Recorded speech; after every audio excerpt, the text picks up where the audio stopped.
नमस्कार. न्यूज डंकामध्ये मी महेश विचारे आपल्या सगळ्यांचं मनपूर्वक स्वागत करतो. मित्रांनो, उद्धव ठाकरे यांनी मंगळवारी एक महापत्रकार परिषद घेऊन राहुल नार्वेकरांच्या निकालाचा पर्दाफाश केल्याचा एक प्रकारे दावा केला आणि त्या ठिकाणी आपण सगळं पाहिलं. ते पत्रकार परिषदेमध्ये काय काय होत होतं, कोणाकोणाची भाषणं झाली आणि कसं हा निकाल चुकीचा आहे, अन्यायकारक आहे याविषयी सांगण्यात आलं. पण ती पत्रकार परिषद सुरू असतानाच, म्हणजे अगदी ती शेवटाकडे चाललेली असतानाच राहुल नार्वेकरांनी पत्रकार परिषद घेतली आणि त्यांनी आपली भूमिका मांडली आणि एकंदरीतच उद्धव ठाकरेंच्या या पत्रकार परिषदेमध्ये जे काही दावे केलेले होते ते पूर्णपणे पुराव्यासह खोडून काढले. आता हे झाल्यानंतरसुद्धा अनेक पत्रकारांनी, विशेषतः निखिल वागळे किंवा त्यांच्या समविचारी असे पत्रकार जे आहेत, जे विशेषतः आत्ता गेल्या काही वर्षांमध्ये उद्धव ठाकरेंच्या निकट आलेले आहेत, उद्धव ठाकरेंना ते मानायला लागलेले आहेत, अशा सगळ्यांनी कशा पद्धतीने उद्धव ठाकरेंनीच राहुल नार्वेकरांचा पर्दाफाश केला हे सांगितलं हिरिरीने. आता हे सांगत असताना अर्थात त्यातून ते कळत होतं की राहुल नार्वेकरांनी जे काही मुद्दे मांडले होते ते कुठेही त्यांनी उपस्थित केले नाहीत. म्हणजे ते दाखवण्याचा प्रयत्न करतायत की उद्धव ठाकरेंनी पर्दाफाश केलाच, पण त्यांच्या आपण किती निकट आहोत, उद्धव ठाकरेंना कसं आपण ओळखतोय, उद्धव ठाकरे कसे बेस्ट मुख्यमंत्री होते, ते कसे नेते आहेत सर्वोत्तम, आणि त्यांनी कशा पद्धतीने जो अन्याय त्यांच्यावर झाला तो मांडलेला आहे आणि राहुल नार्वेकरांनी हा अन्याय केलेलाच आहे. त्याच्यामागचं काय तथ्य किंवा तर्क हे काही त्यांनी सांगण्याची आवश्यकता वाटली नाही. पण उद्धव ठाकरेंच्या आपण कसे निकट आहोत आणि उद्धव ठाकरेंना आपण कसे सांभाळून घेतो आहोत, कारण त्यांना सांभाळून घेण्याची आवश्यकता आहे. ते असतील तरच महाराष्ट्र जो आहे तो वाचू शकतो, संविधान वाचू शकतं, असा कुठेतरी एक प्रकारे दावा या सगळ्यांचा होता. आणि त्या अर्थाने हे सगळे व्हिडिओ आणि सगळे हे विश्लेषण त्यांनी केलं. पण यानंतर जेव्हा एका कार्यक्रमामध्ये राज ठाकरे यांच्या पत्नी शर्मिला ठाकरे यांना या संदर्भात जेव्हा विचारण्यात आलं तेव्हा त्यांनी एका वाक्यात त्याचं उत्तर दिलं. शर्मिला ठाकरे म्हणाल्या की 10 जानेवारीला जे काही घडलेलं आहे त्यावेळेला एक सर्कल पूर्ण झालं, एक वर्तुळ पूर्ण झालं. कोणतं वर्तुळ पूर्ण झालं तर ज्या पक्षातून किंवा ज्यांच्यामुळे दिग्गज नेते पक्ष सोडून गेले होते तर त्याच व्यक्तीच्या हातून आज पक्ष निसटलेला आहे. एका वाक्यात सांगायचं तर मला असं वाटतं आज एक सर्कल पूर्ण झालंय. आज म्हणण्यापेक्षा 10 तारखेला शिवसेनेतल्या ज्या दिग्गज नेत्यांना त्या माणसामुळे बाहेर पडायला लागलं होतं त्याच्या हातातनं पक्ष सुटला, एवढंच बोलू शकेल मी. स्वाभाविकपणे त्यांनी आपल्या पतीबद्दलच सांगितलेलं आहे आणि अर्थात अनेक नेते, अनेक दिग्गज नेते हे शिवसेनेतून बाहेर पडलेले आहेत आणि ते कोणामुळे बाहेर पडले हे त्यांनी बाहेर पडल्यानंतर वारंवार सांगितलेले आहे. जसं राज ठाकरे, नारायण राणे यांच्यासारखे नेते बाहेर पडले आणि ते बाहेर पडल्यानंतर कोणामुळे बाहेर पडले, कोणाच्या दबावामुळे बाहेर पडले, कोणाच्या चुकीच्या राजकारणामुळे बाहेर पडले हे त्यांनी सांगितलेले. आणि त्याच उद्धव ठाकरेंच्या हातून आज पक्ष निसटलेला आहे हे मला दिसतंय आणि 10 जानेवारीला ते दिसून आलं असं शर्मिला ठाकरे म्हणतायत. शर्मिला ठाकरे या काही राजकारणी नाही आहेत, या काही रोज सभा घेत आहेत किंवा मनसेमध्ये ठीक आहे त्या कार्यक्रमाला उपस्थित असतात, कार्यक्रमांचं उद्घाटन करतात, पण ते काही रोज राजकीय भाष्य करत बसत नाहीत किंवा कोणावरही टीका करत बसत नाहीत. पण एवढंसं वाक्य जे आहे, एक वाक्य त्यांनी जे काही वक्तव्य त्यांनी केलं, त्यांना जेव्हा माईक सोपवण्यात आला तेव्हा, तर त्याच्यात सगळं सामावलेलं आहे.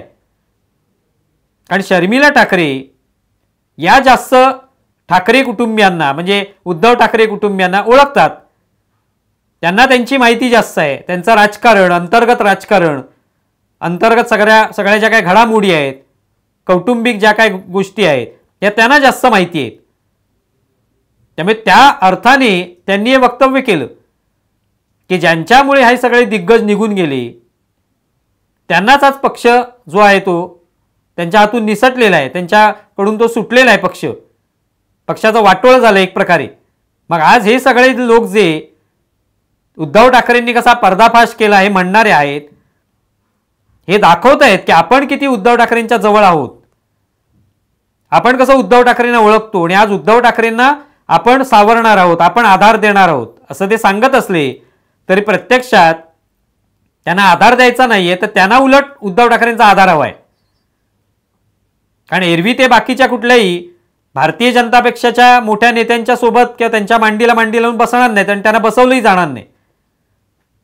पण उद्धव ठाकरे मात्र तेवढे दयाळू आहेत. भलेही पक्षाचं वाटोळं झालं तरी चालेल, पण या सगळ्या लोकांना सोबत बसवायचं आणि त्यांच्याकडून आपली जी काही मतं आहेत ती मांडायला लावायची. हेच चाललेलं आहे आता. त्यामुळे निखिल वागळे असो, असीम सरोदे असो, हे सगळे लोक आता का जवळ आलेले आहेत? तर त्यांना शिवसेनेबद्दल काय आस्था आहे किंवा शिवसेना पक्ष आपल्याला आता उभारायचा आहे, नव्या जोमाने उभा करायचा आहे, अशी अजिबात इच्छा नाही. त्यांची इच्छा काय की आपल्याला कुठेतरी आधार मिळाला पाहिजे. या पक्षाच्या निमित्ताने उद्धव ठाकरेंचा पक्ष आज खिळखिळा झालाय, तर आपल्याला निश्चित जागा तिथे मिळेल. कारण आपण भारतीय जनता पक्षावर सडेतोड टीका करतोय. त्यामुळे उद्धव ठाकरे आपल्याला सोबत घेणारच आणि त्यांनाही गरज आहे कोणतरी बोलणाऱ्यांची. आणि आपल्यालाही एक मंच हवा आहे. तो शिवसेनेच्या रूपात मिळत असेल, उद्धव ठाकरेंच्या शिवसेनेच्या रूपात, तर आपल्याला तो हवाच आहे. आणि म्हणून ते तिथे सोबत आलेले आहेत. त्यामुळे दाखवताना लोकांना ते दाखवत आहेत की आपण कसं उद्धव ठाकरेंना आधार देतोय. प्रत्यक्षामध्ये उद्धव ठाकरेंनी त्यांच्या वागण्यामुळे अनेक दिग्गजांना गमावलेलं आहे आणि आजही ती गळती चालू आहे. छोटे छोटे कार्यकर्ते सुद्धा सोडून जात आहेत आणि एकनाथ शिंदेसोबत जात आहेत. पण इथे हे दाखवण्याचाही प्रयत्न करतायत की आम्ही तुमच्या सोबत आहोत. तर त्या सगळ्या लोकांना, विचारवंतांना, पुरोगाम्यांना गरज कोणाची? उद्धव ठाकरेंची गरज आहे. त्यांच्या मंचाची, त्यांच्या व्यासपीठाची गरज आहे. म्हणून ते त्यांच्यासोबत आलेले आहेत. सुषमा अंधारे तर पहा किती टीका केलेली आहे. बाळासाहेबांपासून उद्धव ठाकरे, आदित्य ठाकरे सगळ्यांवर त्यांनी टीका केली. त्याचे आज व्हिडिओ उपलब्ध आहेत.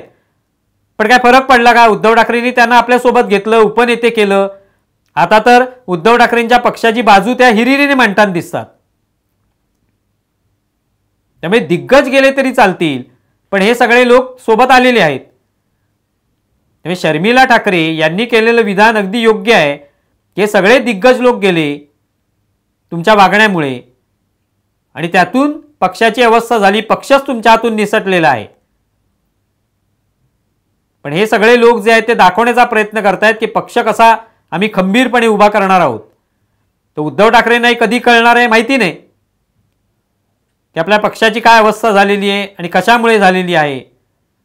त्यांच्यासमोर मात्र ही सगळी मंडळी रोज आपल्या विश्लेषणाच्या माध्यमातून हे दाखवण्याचा प्रयत्न करतायत की पक्ष कसा अधिकाधिक बळकट होत चाललेला आहे आणि आम्ही आहोत तुमच्यासोबत.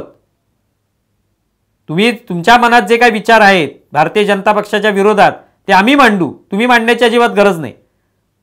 आम्ही आमच्या पद्धतीने मांडू. आणि ते आपण पाहिलं, असीम सरोदेंनी पहिलं भाषण केलं आणि कशा पद्धतीने टीका केली. ते वकिली भाषेत बोलण्यापेक्षा राजकीय भाषेमध्ये बोलताना दिसून आले.